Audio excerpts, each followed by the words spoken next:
Hello everyone, good morning. आप सभी को हैप्पी न्यू ईयर। नव वर्ष की आप सभी को बहुत बहुत हार्दिक शुभकामनाएं। मेरे प्यारे बच्चों, आज के लेक्चर में हम पढ़ेंगे क्लास 10th के बच्चों को हिस्ट्री का पार्ट, जो हमारा चैप्टर नंबर 3 है, वैश्विक अरब विश्व का बनना। उसका ये 4th लेक्चर होने वाला है। इसमें हम मेन टॉपिक भारत से अनुबंधित श्रमिकों का जाना, विदेशी व्यापार, विदेश में भारतीय उद्यमी, भारतीय व्यापार और उपनिवेशवाद और वैश्विक व्यवस्था, इसके बारे में हम आपसे विस्तार से चर्चा करेंगे बच्चों। और हम आपको बता दें, भारत से अनुबंधित श्रमिकों का जाना, यानी इसका मतलब ये होता है, अनुबंधित का मतलब होता है एग्रीमेंट, शर्त, समझौता। यानी अगर कोई भी श्रमिक जब बाहर भारत से गए काम करने के लिए, तो उन्हें एक एग्रीमेंट के तहत ले जाया गया, एक समझौते के तहत ले जाया गया, एक शर्त के अकॉर्डिंग ले जाया गया।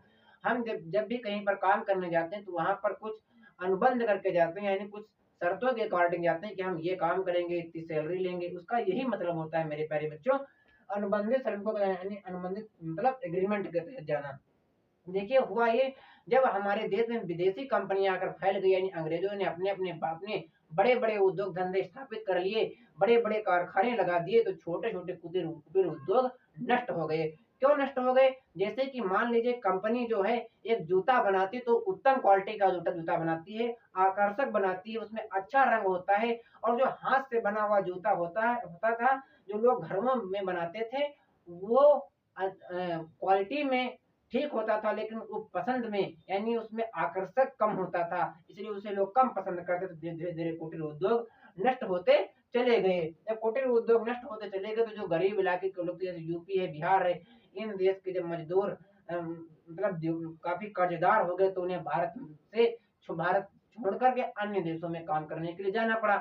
लेकिन जो अंग्रेजों के एजेंट थे, एजेंट बोले तो दलाल, वो जब भारत में आए, इन श्रमिकों से मिले, उनको नाना प्रकार की प्रलोभन दिए, झूठे जोर से कहकर बहला फुसला लिया, और इन्हें जब वहां ले गए काम करवाने के लिए, तो इन्हें वहां अनुकूलित परिस्थितियों में नहीं रखा गया।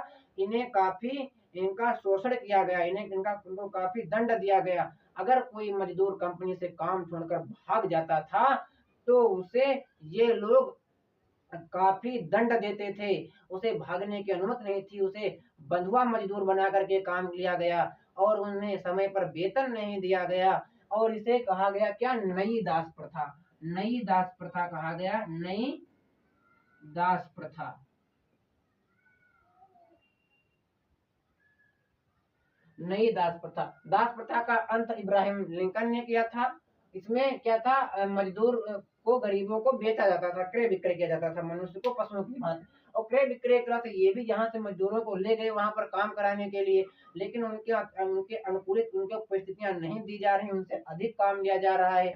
यही सब, इसीलिए इसको नई दास प्रथा कहा गया। लेकिन बात कुछ ये हुई कि जब ये लोग वहां जाकर के रुक गए, और धीरे धीरे इन्हीं के धर्म जब इन्हीं के यहाँ रुकने लगे, तो इन्होंने इन्हीं के धर्मों को में अपने धर्म को मिश्रण कर लिया, इनकी संस्कृति में घुल मिल गए। इन लोगों ने अपने को अनुकूल बनाने के लिए, कुछ लोग तो भाग करके जंगलों में जाकर बस गए, और कुछ मजदूर क्या किए, वहां की जो संस्कृति थी, वहां का वेशभूषा जो था, वैसे ही अपने को ढाल लिया। और कुछ जब वहां रिटायर्ड हुए, तो भारत नहीं आए, वहीं रहने लगे। ऐसे कुछ आपको हम नाम बता देते हैं। क्रिकेट खिलाड़ी चंद्रपाल और राम नरेश पासवान। हाँ, राम नरेश पासवान और चंद्रपाल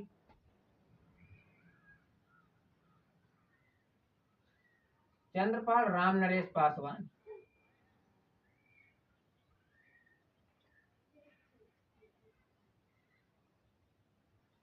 राम नरेश पासवान और चंद्रपाल, ये देखो, इनके जब नाम आप देखोगे, तो भारत के ही लोगों जैसे इनके नाम लगते हैं। इसका ये सबूत है कि हमारे देश के श्रमिक जब वहां गए, तो वहां रुक गए, और उन्हीं की संस्कृति में ढल गए। फिर आएंगे विदेश व्यापार भारत में।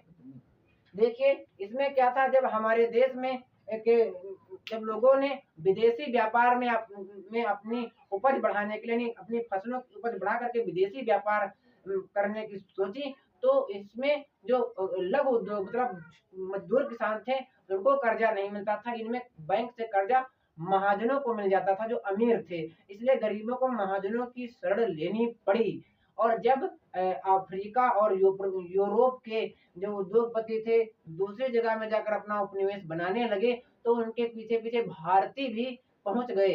इसलिए भारत के सिंधी परिवार के लोग यूरोप के देशों में पहुंच गए और कई बंदरगाहों पर अपने एम्पायर खोल लिए। इसलिए भारत के भी लोगों ने व्यापार में काफी वृद्धि कर ली।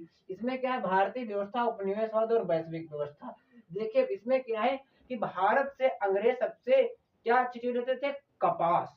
हमारे यहाँ की जो कपास थी सबसे महीन कपास थी, इससे सूती वस्त्र उत्तम क्वालिटी के बनाए जाते थे। देखिए भारत से क्या लिया जाता था, कपास, कपास ली जाती थी प्यारे बच्चों, और कपास से कपड़ा बनाया जाता था। लेकिन जब ब्रिटेन ने विकास कर लिया तो ब्रिटेन के किसानों ने अपने भी देशों में कपास उत्पादन करना शुरू कर दिया, इसलिए वहां भी कपास भारी मात्रा में उत्पन्न होने लगी। और जो सूती वस्त्र थे उनका उनकी जो कीमत घटने लगी, यानी वो उनकी बिक्री कम पड़ गई। तब वहां के उद्योगपतियों ने सरकार पर दबाव डाला कि आप भारत से कपास आयात ना करें। इसलिए सरकार ने इस पर रोक लगा दी और भारत से कपास आयात करना कम हो गया। अब सोच रहे होंगे फिर भारत ने किन चीजों का आयात किया, भारत से किन चीजें, मतलब अंग्रेजों ने उनका व्यापार किया किन किन चीजों का। देखिए तब ब्रिटेन सरकार ने भारत को अफीम की खेती करने के लिए कहा। क्या, अफीम, अफीम की खेती करने के लिए भारतीय किसानों को ब्रिटिश सरकार ने कहा, और अफीम को चीन में बेचा, और चीन से जैसे चाय है या अन्य जरूरत की वस्तुएं ब्रिटेन वाले लोगों ने, ब्रिटिश सरकार ने खरीदी, और उनसे जो पैसा मिला, उनसे अर्निंग हुई, वो भी ब्रिटेन सरकार ने ले लिया। और इसी तरह से ये जो हमने 3 हेडिंग थी, मेन इंपॉर्टेंट टॉपिक्स, ये हमने आपको पढ़ा दिए। मिलता हूँ अगले, धन्यवाद।